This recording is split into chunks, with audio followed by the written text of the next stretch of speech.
Una historia que comenzó con velas desplegadas en mares desconocidos y terminó uniendo continentes bajo una misma lengua, una fe y una herencia compartida.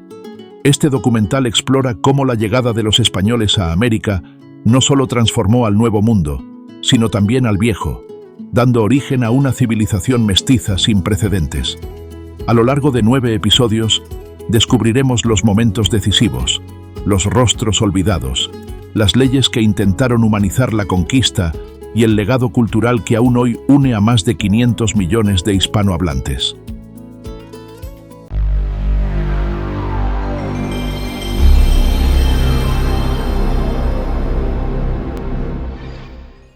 A comienzos del siglo XV, Europa se encontraba en plena transformación. El comercio con Oriente era dominado por los imperios musulmanes, y el ansia por nuevas rutas marítimas llevó a los reinos ibéricos a mirar hacia el Atlántico. Portugal ya había bordeado África, pero Castilla apostó por una idea más audaz: navegar hacia el oeste. En 1492, Cristóbal Colón, con el apoyo de los reyes católicos, zarpó del puerto de Palos con 3 embarcaciones: la Santa María, la Pinta y la Niña. Lo que buscaba era Asia, pero encontró un continente desconocido: el descubrimiento y los primeros contactos. El 12 de octubre de 1492, la expedición llegó a una isla del Caribe. El encuentro entre europeos e indígenas fue pacífico al principio.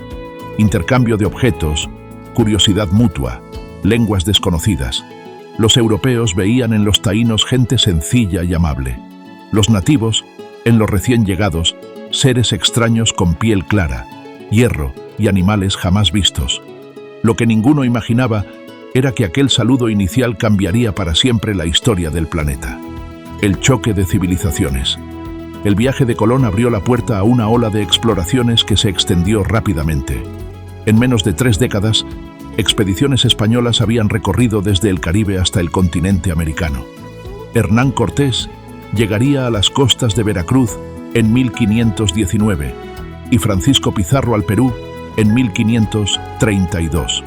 No se trató solo de conquista militar, fue un encuentro de mundos. En América existían civilizaciones complejas, como los mexicas, los mayas o los incas, con sistemas políticos, agrícolas y astronómicos avanzados. El choque fue brutal. De un lado, la ambición y la fe cristiana.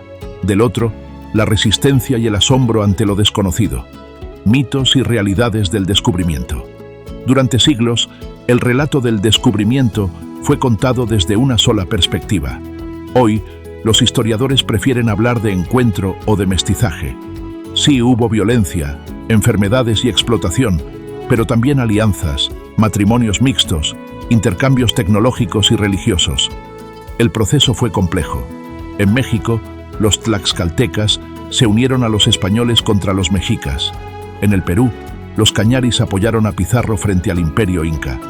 Así comenzó la primera globalización. Hombres, ideas, animales, alimentos y lenguas cruzando el Atlántico en ambas direcciones. El inicio de una nueva era. El siglo XVI marcó el nacimiento de una civilización mestiza. España impuso su autoridad, pero también introdujo leyes, universidades, ciudades y una estructura política inédita en el continente.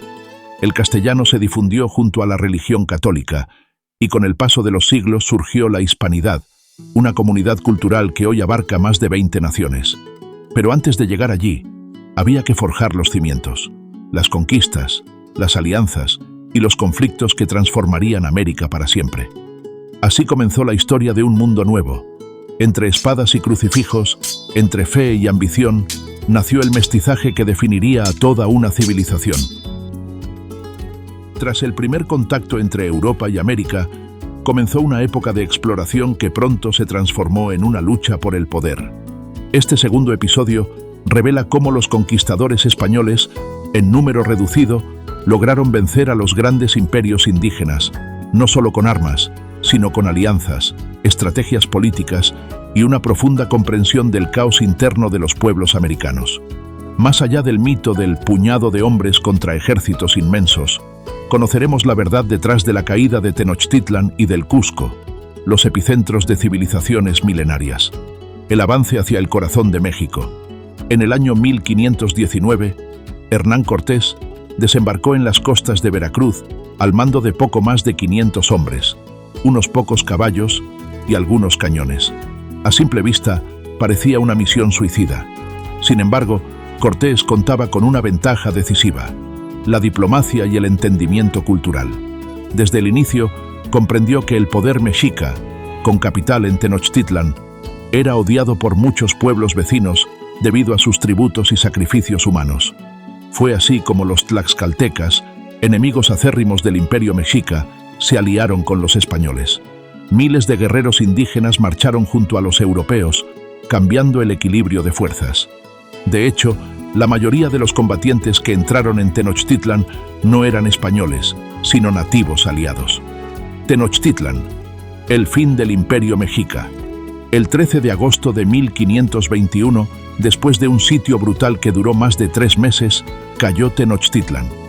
La ciudad más impresionante del continente, erigida sobre lagos y canales, con templos y calzadas, fue destruida casi por completo. Cortés ordenó reconstruirla como Ciudad de México, bajo el modelo urbano español de plazas mayores, iglesias y edificios administrativos. Este evento marcó el inicio del virreinato de la Nueva España, la primera gran entidad política del Imperio Español en América. Pero lo más notable fue que la victoria no fue puramente europea. Miles de indígenas aliados participaron activamente en las batallas, en la logística y en la fundación del nuevo orden. El famoso Lienzo de Tlaxcala, documento pictórico creado por los propios tlaxcaltecas, muestra a Cortés acompañado por guerreros nativos, dejando claro que la conquista fue un esfuerzo conjunto. El camino hacia los Andes. Mientras en México se consolidaba la Nueva España, otro conquistador se preparaba para repetir la hazaña miles de kilómetros al sur. Francisco Pizarro, un veterano de las campañas del Caribe, llegó al actual Perú en 1532. Allí encontró un imperio dividido. El Tahuantinsuyo se desangraba por una guerra civil entre los hermanos Atahualpa y Huáscar, hijos del Inca Huayna Cápac. Pizarro, con menos de 200 hombres, aprovechó las disputas internas y estableció contacto con grupos rivales, entre ellos los cañaris, antiguos enemigos de los incas. Con su apoyo y una estrategia política implacable, Pizarro logró capturar a Atahualpa en Cajamarca, en una emboscada que pasó a la historia. El rescate, que pidió una habitación llena de oro y 2 de plata, fue pagado, pero no evitó su ejecución. El nacimiento del Virreinato del Perú. Tras la caída de Cusco, en 1533, el dominio español se consolidó en el corazón del Imperio Inca. Desde Lima, fundada en 1535, se administró uno de los territorios más vastos y ricos del planeta. El Virreinato del Perú se convirtió en el centro económico del Imperio Español en América, gracias a sus minas de plata, especialmente la del Cerro Rico de Potosí, que durante siglos sostuvo la economía mundial. Pero más allá del poder material, los españoles introdujeron un modelo social y religioso que integró a los pueblos andinos en una nueva estructura de fe y cultura. El catolicismo, la lengua castellana y las instituciones reales comenzaron a transformar profundamente las sociedades originarias. Un mestizaje inevitable. A medida que se expandía el dominio español, el mestizaje étnico y cultural se volvió la norma. Se mezclaron lenguas, costumbres, técnicas agrícolas y visiones del mundo. Los hijos de europeos e indígenas, los mestizos, se convirtieron en símbolo de una nueva sociedad, híbrida y única. De este proceso surgiría, con el tiempo, la hispanidad, un concepto que trasciende la conquista para representar la unión de culturas bajo una lengua y herencia comunes. Las espadas, las alianzas y la fe forjaron un nuevo orden.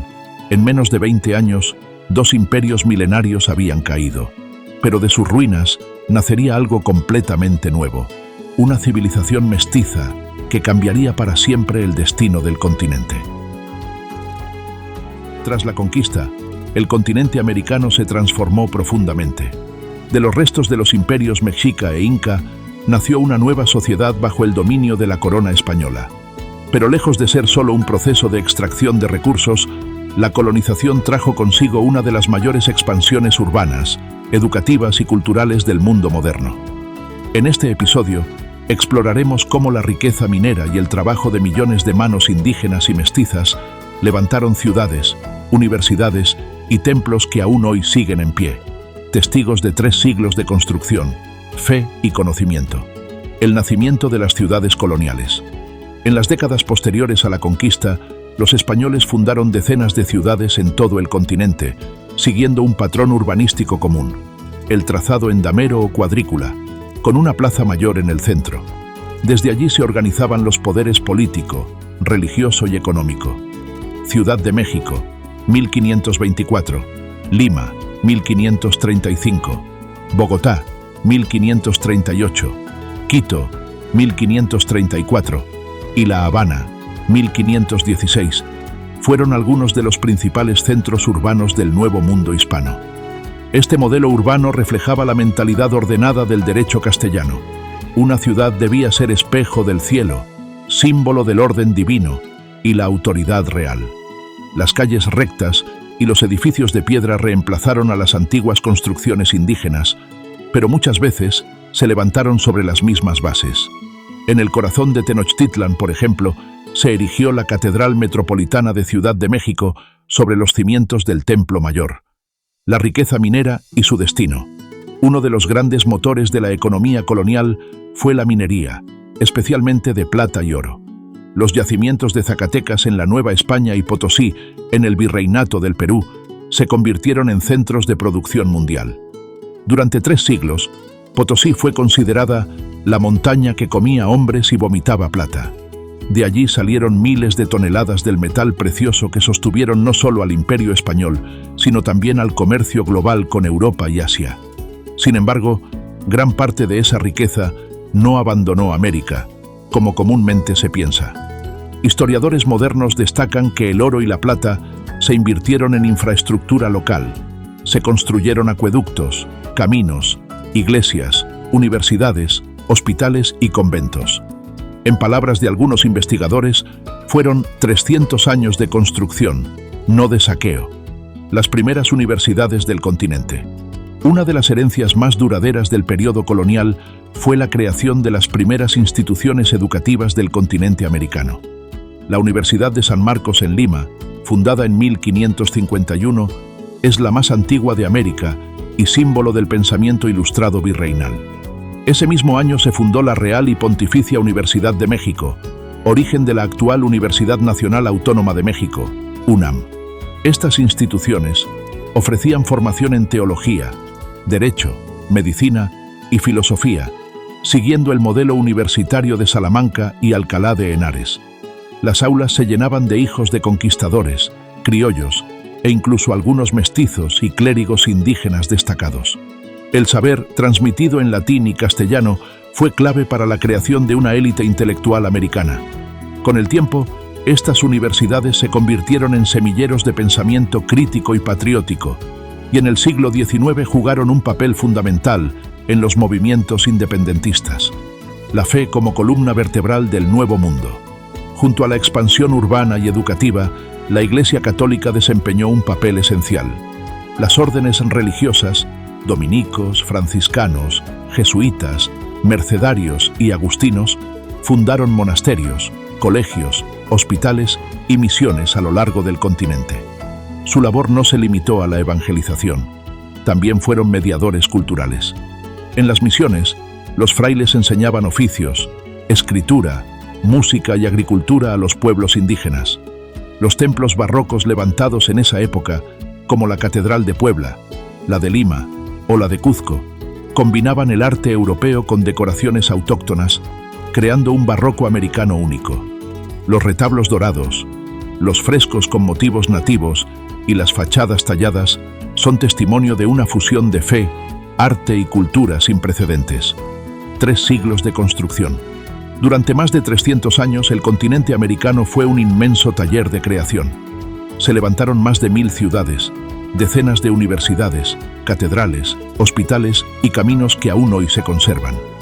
El legado arquitectónico y cultural de la colonización es tangible, desde los cascos antiguos de Quito, Cartagena o Puebla, hasta las misiones jesuíticas del Paraguay o las catedrales del altiplano andino. El mestizaje no fue solo biológico, fue artístico, lingüístico y espiritual. De ese proceso nació una civilización nueva, la hispanoamericana, que amalgamó lo europeo y lo indígena en un mosaico irrepetible. De las minas brotó la riqueza, pero también el conocimiento y la fe. América no fue solo conquistada, fue construida. En los siglos XVI y XVII, mientras las nuevas ciudades florecían en América, un debate sin precedentes sacudía los cimientos del Imperio español. ¿Eran los indígenas verdaderamente seres humanos con derechos naturales o simples vasallos al servicio de la corona? La respuesta a esa pregunta cambió la historia del derecho y sentó las bases de lo que hoy llamamos derechos humanos universales.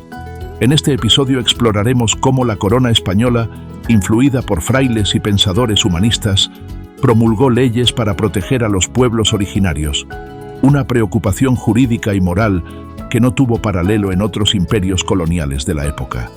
El despertar de la conciencia, las Juntas de Burgos. Apenas 2 décadas después del primer viaje de Colón, comenzaron a llegar a España noticias inquietantes sobre los abusos cometidos en el Nuevo Mundo.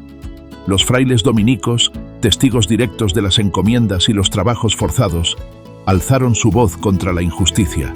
En 1512 se celebraron en Burgos las primeras Juntas de las Indias, donde teólogos, juristas y misioneros debatieron intensamente sobre la naturaleza y los derechos de los indígenas. Entre ellos destacó Fray Antonio de Montesinos, quien en un sermón histórico preguntó a los encomenderos: ¿con qué derecho y con qué justicia tenéis en tan cruel y horrible servidumbre a estos indios? A partir de estos debates, se redactaron las Leyes de Burgos, 1512-1513, consideradas el primer código colonial de la historia moderna. Las Leyes de Burgos, el primer intento de protección. Las Leyes de Burgos establecieron principios inéditos para la época. Los indígenas debían ser tratados como personas libres, no como esclavos. Se debía asegurar su instrucción religiosa, alimentación y descanso. Los encomenderos tenían la obligación de pagar salarios justos y garantizar vivienda. Aunque su aplicación fue irregular en los territorios de ultramar, estas leyes representaron el primer reconocimiento jurídico del indígena como sujeto de derechos. Fue un cambio radical en la mentalidad del siglo XVI, donde en la mayoría de los imperios coloniales, como el inglés o el portugués, los pueblos nativos eran considerados simples recursos o propiedad. Bartolomé de las Casas, el protector de los indios. Pocos nombres son tan emblemáticos de esta lucha como Fray Bartolomé de las Casas, dominico, cronista y misionero incansable. Tras haber sido encomendero, renunció a sus privilegios al presenciar la brutalidad hacia los indígenas y dedicó su vida a su defensa. En 1519 fue nombrado procurador y protector universal de todos los indios por el rey Carlos V. De las Casas viajó incansablemente entre América y España, denunciando los abusos en obras como Brevísima relación de la destrucción de las Indias, publicada en 1552. Su activismo y su pensamiento influyeron directamente en la creación de las Leyes Nuevas. Las Leyes Nuevas de 1542, un hito en la historia del derecho. En 1542, el emperador Carlos V promulgó las Leyes Nuevas para el buen tratamiento y conservación de los indios. Estas normas revolucionarias prohibían expresamente la esclavitud indígena y ordenaban la abolición progresiva de las encomiendas. Las Leyes Nuevas estipulaban que ningún indígena podía ser esclavizado por causa alguna, que los virreyes y gobernadores debían proteger la vida y haciendas de los pueblos originarios, que se prohibía heredar encomiendas para evitar su perpetuación. Aunque estas leyes generaron resistencia, incluso rebeliones en Perú, como la de Gonzalo Pizarro, su existencia marcó un precedente ético y legal sin parangón. Por primera vez en la historia moderna, una potencia imperial reconocía la dignidad y derechos naturales de los pueblos conquistados. Francisco de Vitoria y el nacimiento del derecho internacional. Paralelamente, en la Universidad de Salamanca, el teólogo Francisco de Vitoria desarrollaba una profunda reflexión filosófica. Si los indígenas tenían razón y alma racional, entonces poseían derechos naturales universales. Sus ideas dieron origen a la llamada Escuela de Salamanca, que que sería considerada la precursora del derecho internacional moderno. Vitoria argumentó que ningún poder terrenal tenía derecho a someter a otros pueblos por la fuerza. Solo la comunicación pacífica, el comercio justo y la evangelización libremente aceptada podían justificar la presencia española en América. Estas tesis influirían siglos después en pensadores como Hugo Grocio y en la formulación del derecho internacional público. La realidad en los virreinatos. Aunque las leyes eran avanzadas, su cumplimiento fue desigual. En regiones apartadas, los abusos continuaron y muchos indígenas siguieron sufriendo trabajos forzados, desplazamientos y violencia. Sin embargo, la existencia de una legislación protectora permitió a las comunidades indígenas apelar ante la justicia española, algo impensable en otros imperios. Numerosos documentos judiciales de los siglos XVI y XVII muestran casos de indígenas que ganaron pleitos legales contra encomenderos o autoridades locales. Este complejo equilibrio entre ley y práctica refleja una verdad histórica. La corona española intentó humanizar su imperio, aunque los intereses económicos y la distancia geográfica lo dificultaran. En pleno siglo XVI, mientras el mundo se debatía entre la conquista y la codicia, surgió una voz que habló de justicia. Las leyes de Indias fueron más que normas, fueron el primer intento de dar rostro humano al poder imperial. En el próximo episodio veremos cómo, tras la independencia, muchas de esas protecciones desaparecieron, dejando a los pueblos originarios frente a un nuevo desafío. El siglo XIX marcó un punto de inflexión en la historia de América. Después de 3 siglos bajo el dominio español, el continente se alzó en armas buscando libertad, igualdad y soberanía. Pero, paradójicamente, mientras los criollos proclamaban independencia y derechos universales, los pueblos indígenas perdieron gran parte de las protecciones legales que habían tenido durante el periodo colonial. En este episodio veremos cómo el fin del Imperio Español trajo consigo una nueva forma de exclusión, la de repúblicas nacientes, que en nombre del progreso marginaron a quienes habían sido sus primeros habitantes. Las guerras de independencia, el sueño de libertad. Entre los años 1810 y 1830, una ola revolucionaria recorrió América Latina. Inspiradas por las ideas de la Ilustración y los ejemplos de la Revolución Francesa y la independencia de Estados Unidos, las élites criollas, descendientes de europeos nacidos en América, iniciaron la lucha contra la corona española. En México, Miguel Hidalgo y José María Morelos encabezaron el movimiento. En el sur, Simón Bolívar, José de San Martín y Bernardo O'Higgins liberaron vastos territorios.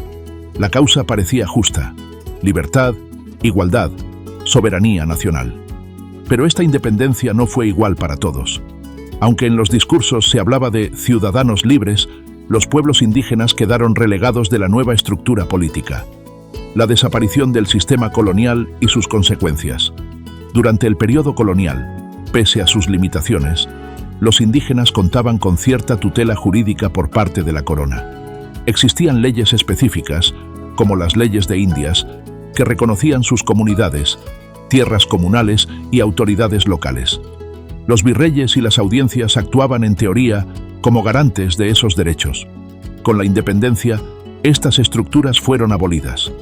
Las nuevas repúblicas eliminaron los tributos indígenas, pero también suprimieron las formas legales que protegían sus tierras y su autonomía. En nombre de la igualdad ante la ley, desaparecieron las diferencias jurídicas, pero también las protecciones específicas que les beneficiaban. Así, comunidades enteras quedaron expuestas a la expansión de grandes hacendados y latifundistas que pronto se apoderaron de sus territorios. Las reformas liberales y la pérdida de tierras comunales. A mediados del siglo XIX, las ideologías liberales se impusieron en casi todo el continente. Gobiernos como los de Benito Juárez en México o Domingo Faustino Sarmiento en Argentina impulsaron leyes que promovían la propiedad privada individual en lugar de la colectiva. El objetivo era modernizar la economía agrícola y fomentar la productividad. Sin embargo, esto tuvo un efecto devastador. Las tierras comunales indígenas fueron expropiadas, parceladas o vendidas a particulares, frecuentemente a bajo precio, o mediante coerción. Los pueblos originarios perdieron así su sustento, su organización tradicional y su autonomía. En regiones como el altiplano andino, comunidades enteras fueron desplazadas. En México, la Ley Lerdo de 1856 ordenó la desamortización de bienes comunales, afectando tanto a la Iglesia como a las comunidades indígenas. El resultado fue la concentración de grandes extensiones en manos de una élite terrateniente. La violencia en el siglo XIX, el precio del progreso. En nombre del progreso y la civilización, muchos gobiernos republicanos emprendieron campañas militares contra pueblos indígenas. En el Cono Sur, la llamada Conquista del Desierto, en Argentina y Chile, exterminó o desplazó a miles de mapuches, tehuelches y ranqueles. En el norte de México y en el suroeste de Estados Unidos, los pueblos nómadas, como los apaches y comanches, fueron perseguidos sin tregua. En los Andes, revueltas indígenas como la de Túpac Amaru II en el siglo XVIII y sus herederas en el XIX fueron aplastadas con dureza. El ideal liberal de progreso se impuso sobre la diversidad cultural, generando nuevas formas de racismo y marginación, de súbditos a ciudadanos, sin derechos reales. En las nuevas repúblicas, los indígenas fueron declarados ciudadanos iguales ante la ley, pero en la práctica, esto significó su invisibilización. Ya no existían los indios protegidos, ni los vasallos del rey, sino campesinos pobres sin voz política. Los censos nacionales comenzaron a clasificar a la población simplemente como rural o mestiza, borrando la identidad indígena de los registros oficiales. La participación política de los pueblos originarios fue mínima. Aunque en teoría podían votar o ser elegidos, la falta de educación, la pobreza y las leyes censitarias, que exigían renta o propiedad, los excluyeron casi por completo. El lento resurgir de la identidad indígena. A fines del siglo XIX y principios del XX, comenzaron a surgir movimientos intelectuales que reivindicaban el pasado indígena. En el Perú, el indigenismo defendido por pensadores como José Carlos Mariátegui buscó rescatar la dignidad de los pueblos originarios como parte esencial de la nación. En México, tras la Revolución de 1910, el mestizaje se convirtió en símbolo de identidad nacional, aunque no siempre en igualdad real. El reconocimiento pleno de los derechos indígenas tardaría en llegar. Solo en el siglo XX comenzaron a adoptarse tratados internacionales y constituciones que restituyeron parcialmente los derechos colectivos de los pueblos originarios, muchos de ellos inspirados, curiosamente, en las antiguas leyes de Indias del período colonial. La independencia trajo libertad para unos, pero olvido para otros. Las banderas que ondeaban por la igualdad escondieron siglos de marginación. En el próximo episodio exploraremos cómo, pese a todo, el legado cultural de la hispanidad sobrevivió al paso del tiempo, uniendo a millones bajo una misma lengua y tradición. 5 siglos después del encuentro entre dos mundos, el resultado no es solo historia, es una identidad viva. La hispanidad no es un simple recuerdo del pasado colonial, sino una comunidad cultural que se extiende por más de 20 naciones y une a más de 500 millones de personas bajo una misma lengua. En este episodio exploraremos cómo, pese a las guerras, las divisiones y las ideologías, la herencia española y el mestizaje moldearon una de las civilizaciones más ricas y cohesionadas del planeta, la civilización hispanoamericana. Lengua, fe y arte, las raíces de una identidad compartida. El castellano fue quizás el legado más poderoso. De México a la Patagonia, de Manila a Guinea Ecuatorial, el español se convirtió en vehículo de pensamiento, literatura y ciencia. Más de 500 millones de personas lo hablan hoy, siendo la segunda lengua materna más hablada del mundo. Junto a la lengua vino la fe católica, que unió a comunidades indígenas, africanas y europeas bajo un mismo sistema simbólico. Las catedrales barrocas, los santos mestizos y las fiestas patronales fusionaron tradiciones autóctonas con la espiritualidad ibérica, creando expresiones únicas. El sincretismo religioso, visible en cultos como la Virgen de Guadalupe, el Señor de los Milagros o la Virgen de Copacabana. El arte colonial fue un espejo de esa mezcla. Pintores indígenas y criollos reinterpretaron modelos europeos con técnicas locales, dando origen al barroco andino y mexicano, estilos que todavía deslumbran por su color, detalle y espiritualidad. Las ciudades y el urbanismo hispánico. La huella española se ve en el trazado de las ciudades. Plazas mayores, calles en damero, catedrales frente a los cabildos.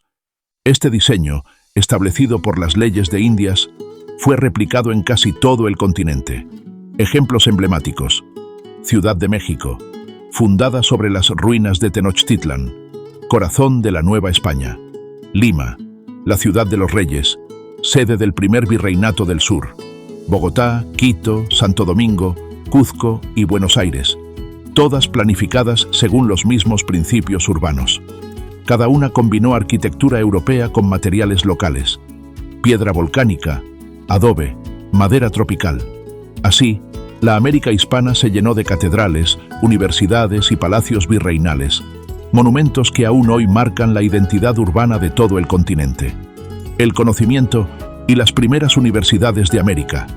El legado intelectual de la hispanidad fue enorme.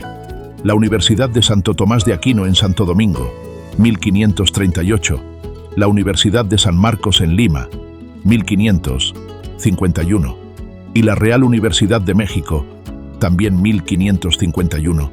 Fueron las primeras casas de estudio del continente. En ellas se formaron juristas, médicos, filósofos y teólogos que más tarde serían los líderes de las nuevas repúblicas. Durante 3 siglos, estas instituciones enseñaron no solo teología, sino también derecho, medicina, matemáticas, astronomía y filosofía aristotélica. El pensamiento ilustrado y humanista llegó a América a través de ellas, preparando el terreno para los movimientos independentistas del siglo XIX. Curiosamente, las ideas que impulsaron la independencia nacieron en universidades fundadas por la monarquía española. Música, gastronomía y costumbres, el alma del mestizaje. La fusión cultural no se limitó al arte o la religión. En la música, el encuentro entre ritmos indígenas, africanos y europeos dio vida a géneros únicos. El son, la cueca, el jarabe tapatío, el fandango, el candombe, el vallecito y el flamenco americano. En la gastronomía, los ingredientes autóctonos, como el maíz, la papa, el cacao y el tomate, se mezclaron con los traídos de Europa: trigo, aceite de oliva, res, cerdo y vino, creando sabores universales. Sin ese intercambio, la cocina mediterránea no sería la misma, ni tampoco la americana.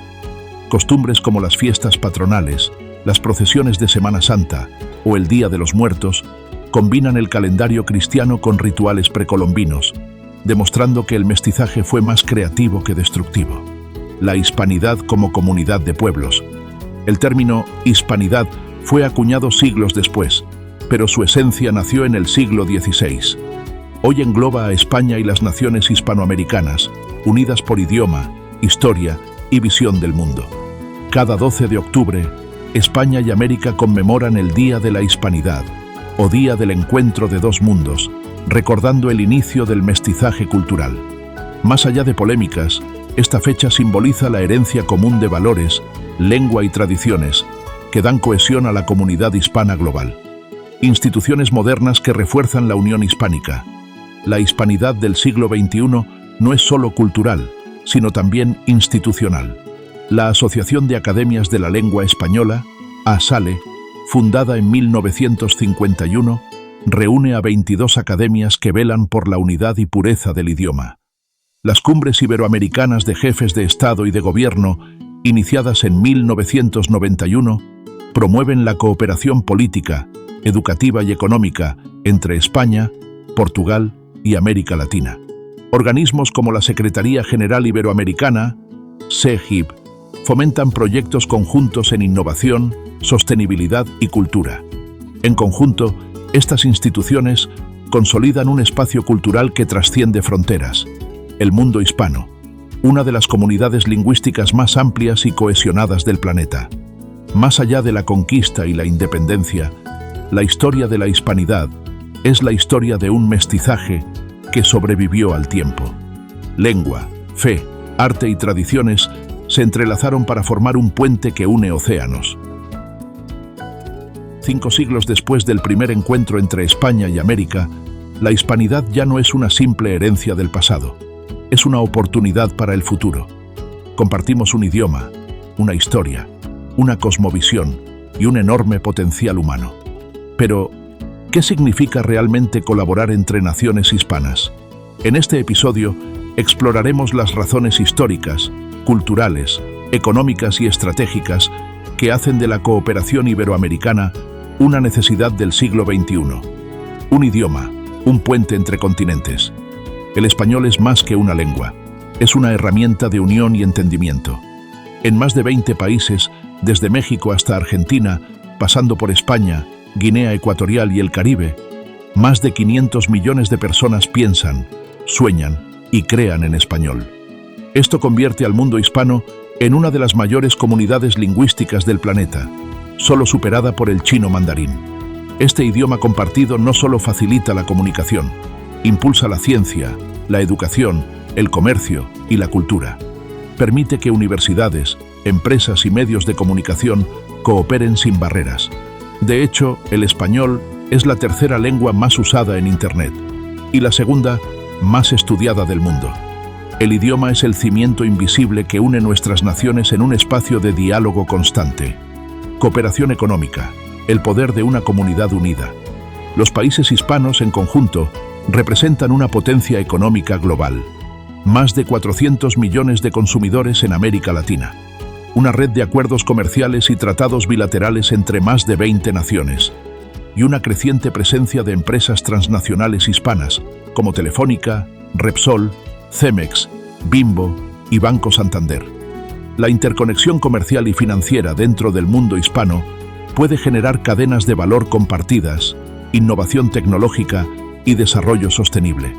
Además, la existencia de una lengua y un marco jurídico con raíces comunes facilita la creación de alianzas estratégicas entre empresas, universidades y gobiernos.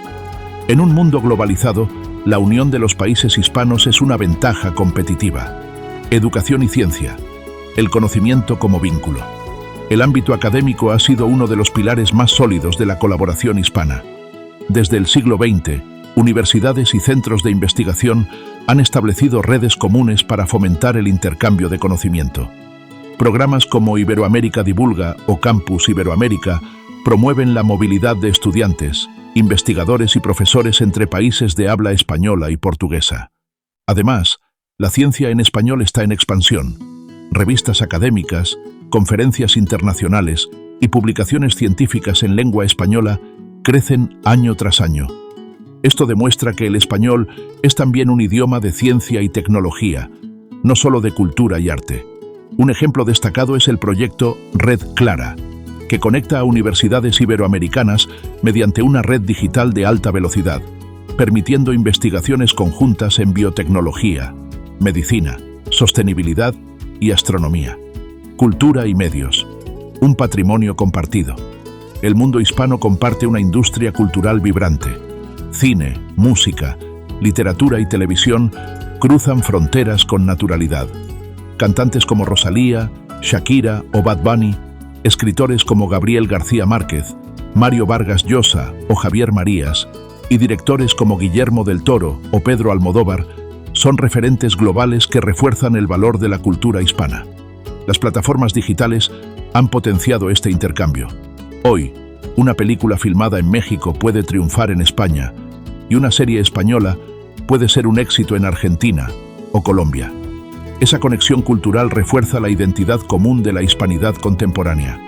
Además, el Instituto Cervantes, con más de 90 sedes en todo el mundo, promueve la enseñanza del español y la difusión de las culturas hispánicas como un todo unificado. La cooperación política e institucional.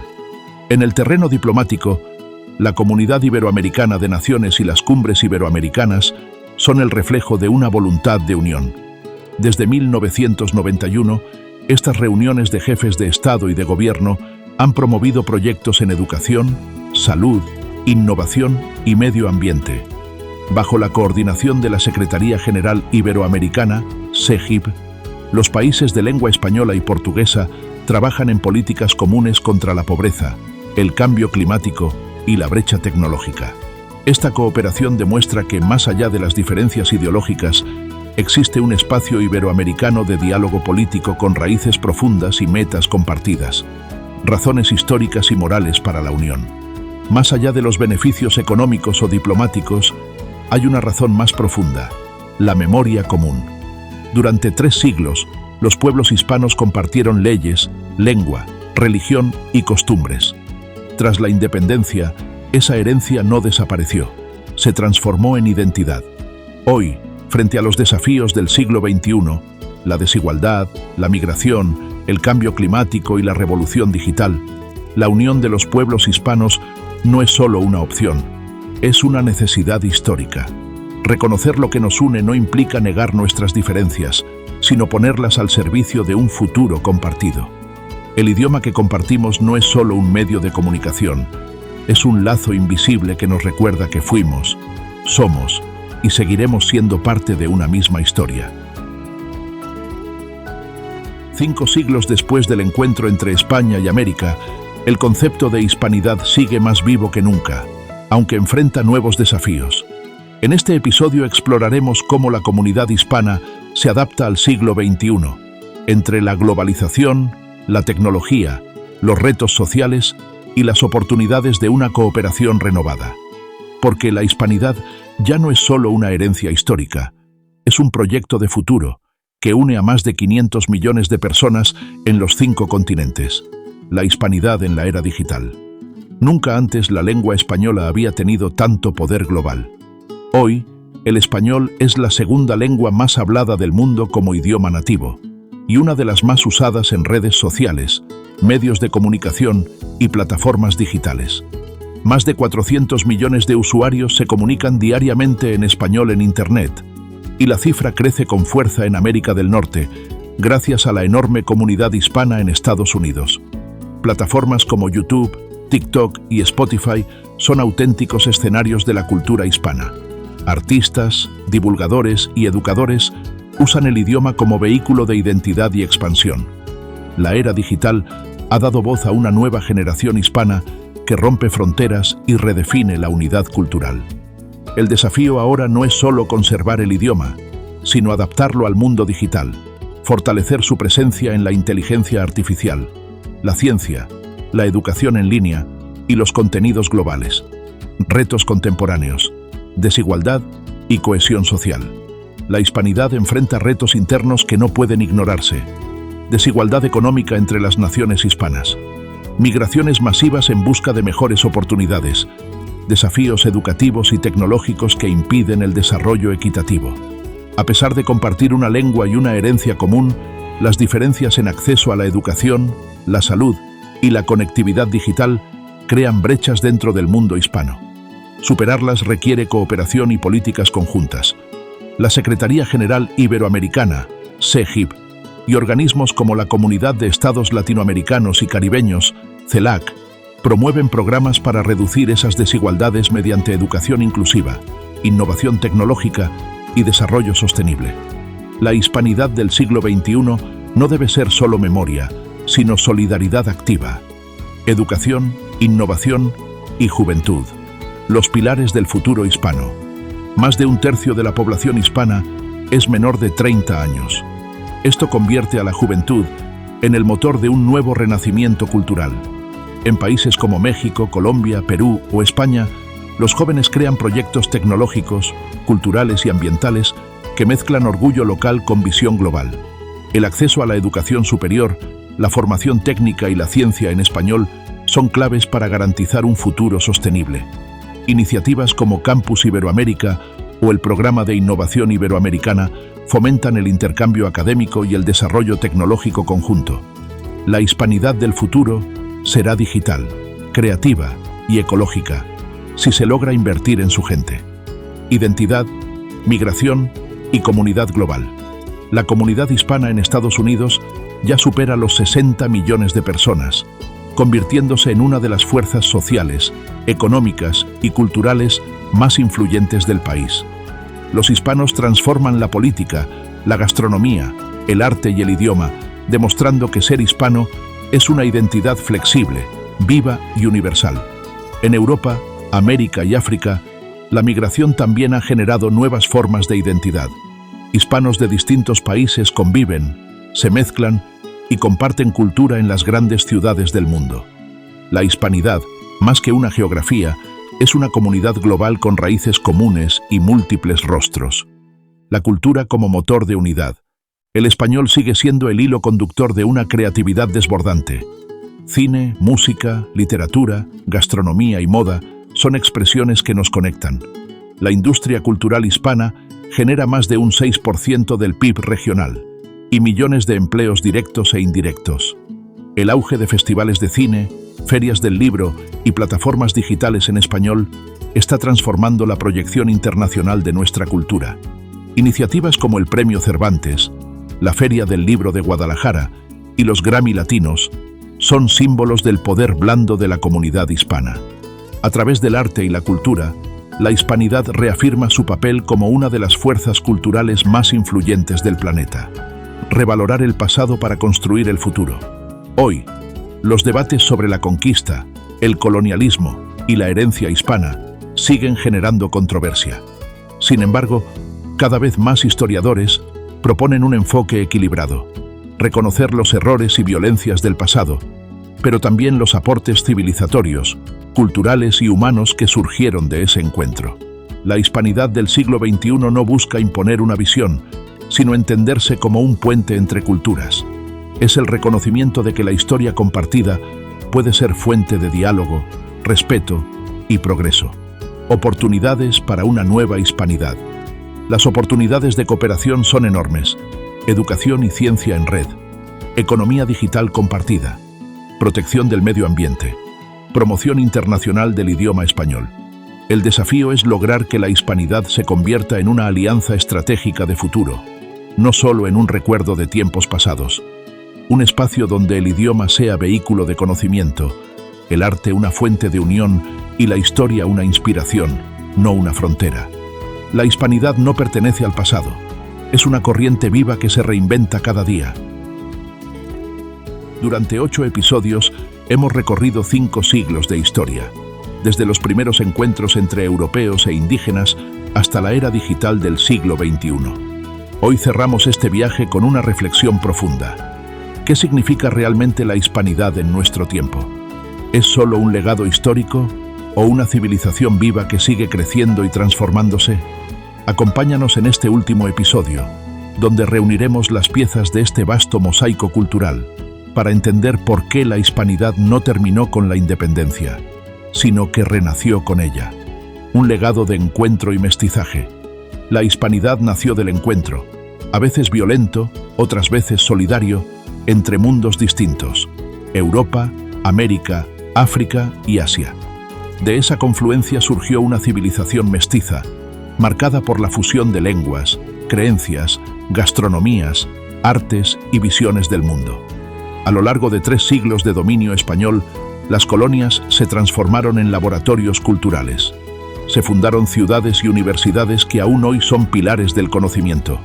Se desarrollaron formas únicas de arte, arquitectura y música. Y se gestó un idioma común que trascendió fronteras. El resultado fue una civilización híbrida, más compleja que una simple conquista, más duradera que un imperio. Una red humana que a través del tiempo se reconocería bajo un mismo sentimiento, el de pertenecer a la comunidad hispana, el nacimiento de una conciencia común. Durante los siglos XIX y XX, con la independencia de las naciones americanas, la hispanidad tomó un nuevo sentido. Ya no era una estructura imperial, sino un vínculo cultural y espiritual entre pueblos libres. El Día de la Raza, celebrado cada 12 de octubre y transformado luego en el Día de la Hispanidad, simboliza ese lazo. No se trata de una nostalgia imperial, sino del reconocimiento de un pasado compartido y de un destino común. La creación de instituciones como la Asociación de Academias de la Lengua Española o las Cumbres Iberoamericanas consolidó esa conciencia colectiva. Hoy, gracias a ellas, el español mantiene su unidad lingüística en más de 20 países, y las naciones iberoamericanas cooperan en proyectos de ciencia, cultura y diplomacia. La hispanidad como civilización global. Cuando observamos el mapa, comprendemos algo asombroso.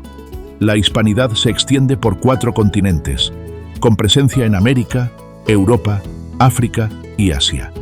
Desde las calles de Lima hasta las de Manila, desde Madrid hasta Buenos Aires, el idioma español es el hilo que cose una comunidad de más de 500 millones de personas. Es una civilización global porque combina tradición y modernidad, historia y futuro. Y porque, más allá de sus fronteras geográficas, su verdadera fuerza reside en su cultura compartida, su fe en la educación y su espíritu de resiliencia. El alma de la hispanidad, diversidad en unidad. Uno de los mayores logros de la hispanidad ha sido su capacidad de integrar la diversidad sin perder su esencia. Cada país hispano tiene sus propios acentos, colores, comidas y ritmos, pero todos comparten un mismo latido.